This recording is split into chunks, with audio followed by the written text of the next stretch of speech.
So logic is supported by metaphysical realities. But logic cannot operate in vacuum because there is no neutral logic. Your metaphysical intuition gives you the inspiration to create a system of thought. So here in Chaitanya, the logic is supported by metaphysical reality which includes and transcends the binary opposites. Shakti and Shaktiman together, Radha and Krishna together. And you can go on, Jagat and Gannath together. And this again is basically, so this metaphysics is basically an aesthetic experience called rasa. Because metaphysics happening in isolation and abstraction also doesn't touch life. So there has to be an aesthetics of metaphysics. And that's how the Indian mind moved from Brahman to, with the permission, couple of minutes, please, to rasa.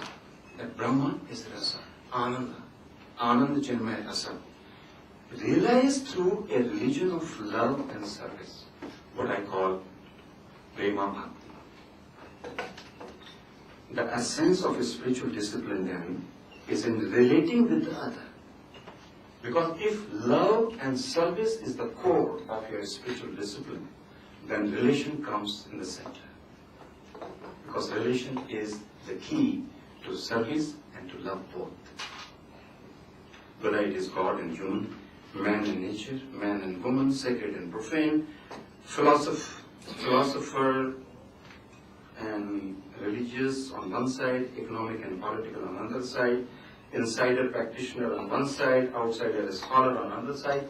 All these binary dichotomies, that doing and knowing, all of these kind of things, can dance together. They have the scope to join on this Ras Mandala.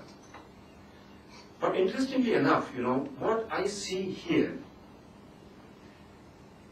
that these Goswamis, they were also scholars. They created 6 temples or 7 temples maximum, huge temples. But they created over 80 textbooks on philosophy, on poetics, on this or that, on logic, on grammar. Why were they involved so much in the intellectual activity if they were just bhaktas? They could have just sang their way and called Krishna and would have been liberated. No, they were exercising writing this text, where the premise was Shraddham Bhagavate Shastre Anindam Anyatra Eva. This is a quote from Bhagavad itself. That you can have faith in Bhagavad only when you do not disrespect other texts.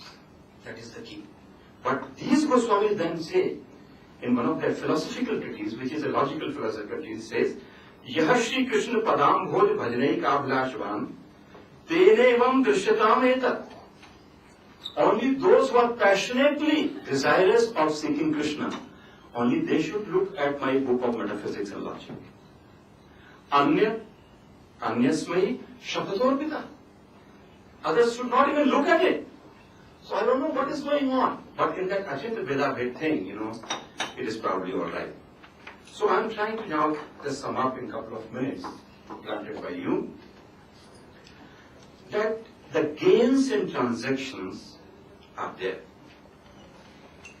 Like for Vrindavan, Braj, Vaishnava tradition, Hindu tradition, Sanatana Dharma on the large, it was a tremendous cultural enrichment of literature, of arts of all kinds, performing arts, fine arts, this, religious experiences, philosophical flights, and you name it, architecture, prosperity, and if you don't take this development as a vertical movement, then development all around, right from Braj to Rajasthan and Bengal and everywhere. Govindev you get, Vrindavan you get, and with that, as you have been talking about, that second center of power.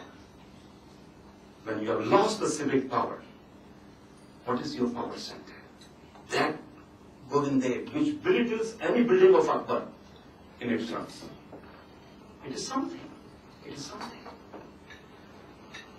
Rajputs also get power. The disciples of Goswamis, they also get power. They are chunk. And Akbar, what does he get? He also gets tremendous power. And which is Akbar the Great, we all use the term. It is not given by Vincent Smith. It is Jiva Goswami in the dedication stone of the Govindiv temple. He says, Shriman Arkavaro Mahan in 1590. Mind you. Shriman Arkavaro Mahan Tasmai Sadaiva Ashisha. He should be eternally blessed. Why? Because in his kingdom, in his rule, Swam Swam Dharmai Ruchair Bhajan, that everybody is free to openly practice one's own faith. And that's why he is great. And that what he gets is amazing. So Goswamis running the Dharma Tantra, but they were not shy